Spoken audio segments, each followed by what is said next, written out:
एक छोटे शहर में एक महात्मा जी का संगीतमय प्रवचन चल रहा था। पंडाल में काफी भीड़ थी, महिलाएं, पुरुष, बच्चे।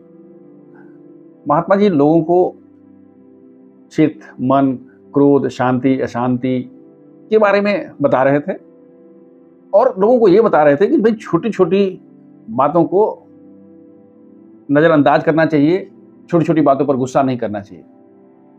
तभी अचानक प्रवचन स्थल यानी जो पंडाल है, पंडाल के बाहर कोई प्रचार वाहन से लाउड स्पीकर की आवाज आ रही। किसी शोरूम का कुछ प्रचार हो रहा था।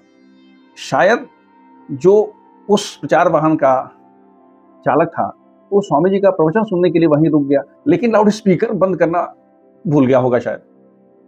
अब बाहर के प्रचार की आवाज पंडाल के अंदर आनी शुरू हो गई, डिस्टर्बेंस होना शुरू हो गया। स्वामी जी को बहुत गुस्सा आया। स्वामी जी गुस्से से लाल हो गए। स्वामी जी ने बोला कि मतलब गाली की भाषा में 3-4-5 अच्छी गालियों के साथ उन्होंने कहा कि भगाओ उसको यहाँ से, पता नहीं क्या क्या। और वॉलंटियर्स दौड़े, बाहर चले गए। जो उनके अंधभक्त थे उन्होंने कहा कि भाई जो प्रचार वाहन का चालक है वो बहुत भाग्यशाली है कि स्वामी जी की गाली उसको मिल गई। लेकिन जो थोड़े भी समझदार लोग थे उनके मन में ये प्रश्न जरूर उठा कि भाई जिस चीज की स्वामी जी या आचार्य जी चर्चा कर रहे हैं, खुद इतना गुस्सा कैसे हो गए?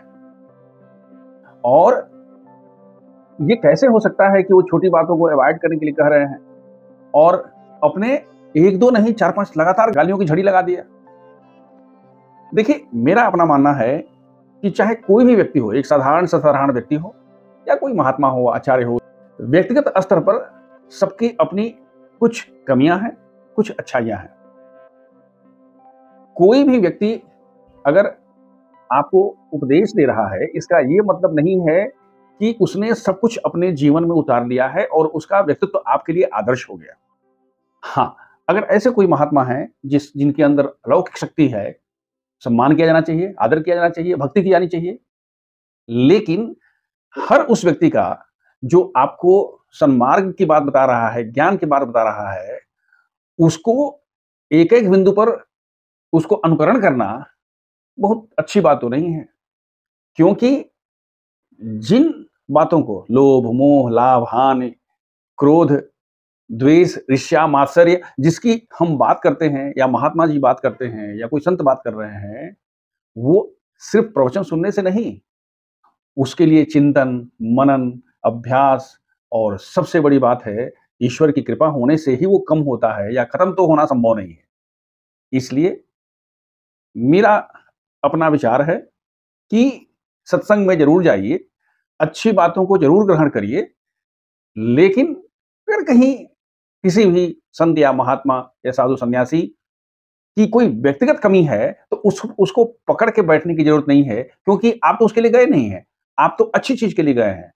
तो अच्छी चीज़ों को ग्रहण कीजिए और जो इस तरह की छोटी-छोटी कमियाँ या इस तरह की छोटी-छोटी बातें हैं, उनको नज़रअंदाज कीजिए, तभी आपको सुख की प्राप्ति होगी, आनंद की प्राप्ति होगी और सबसे बड़ी बात है कि आपका मन शांत होगा।